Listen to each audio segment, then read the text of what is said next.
अस्सलाम अलैकुम। पाकिस्तान का कहना है कि सहाफ़ी अरशद शरीफ कीनिया में टारगेट किलिंग का शिकार हुए।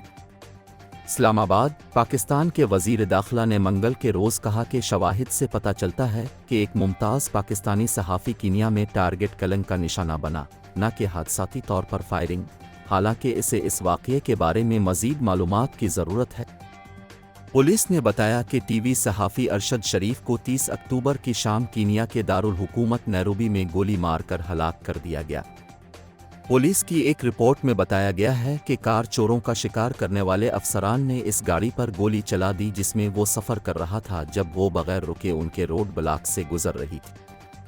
कीनिया के एक पुलिस वॉच डॉग ने कहा है कि वो इस वाक़ये की तहक़ीक़ात कर रही है। वज़ीर दाखिला राना सनाउल्लाह ने मंगल को सहाफ़ियों से बात करते हुए कहा, अरशद शरीफ की मौत गलत शनाख्त का मामला नहीं है। मैं कह सकता हूँ और हमारे पास अब तक जो शवाहिद हैं इसकी बुनियाद पर ये टारगेट किलिंग है।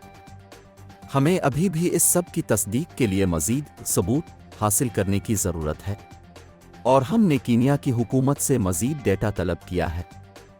शरीफ तवील अरसे से न्यूज़ चैनल ARY से वाबस्ता थे और उन्हें मुल्क की मिलिट्री इस्टेब्लिशमेंट के करीब समझा जाता था, जो आज़ादी के बाद से 75 सालों में से निस्फ से ज़्यादा अरसे से पाकिस्तान में बरसरे इक़्तिदार है।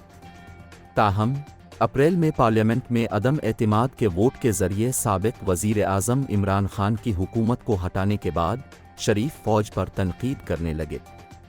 उन्हें अगस्त में एक इंटरव्यू के सिलसिले में बगावत के इल्ज़ामात का सामना करना पड़ा जो उन्होंने खान के करीबी साथी के साथ किया था और इसे फ़ौज ने जारहाना समझा, जिसके बाद शरीफ मुल्क छोड़ गए।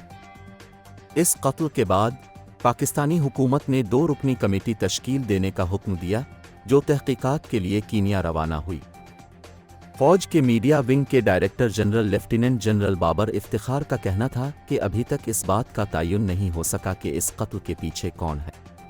हमें इंक्वायरी कमीशन की रिपोर्ट का इंतज़ार करना होगा।